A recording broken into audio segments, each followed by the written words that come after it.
Dans la tradition chrétienne, Saint Michel Archange n'est pas une figure décorative ni un simple symbole. La Bible le présente comme un acteur majeur du combat spirituel, investi de missions précises au service de Dieu. Mais quelles sont réellement ces missions? Première mission, défendre la souveraineté de Dieu. Le nom Michel signifie « qui est comme Dieu ?» Cette question n'est pas rhétorique, elle est une proclamation. Saint Michel apparaît dans l'Écriture comme celui qui défend l'honneur et l'autorité de Dieu face à toute rébellion.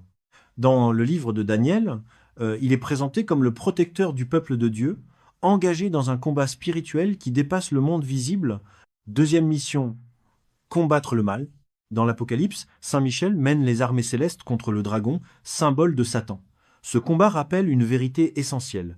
Le mal n'est pas une idée abstraite, mais une réalité spirituelle. Saint Michel n'agit pas par sa propre puissance, mais comme serviteur de Dieu, rappelant que la victoire appartient toujours au Seigneur. Troisième mission, protéger le peuple de Dieu.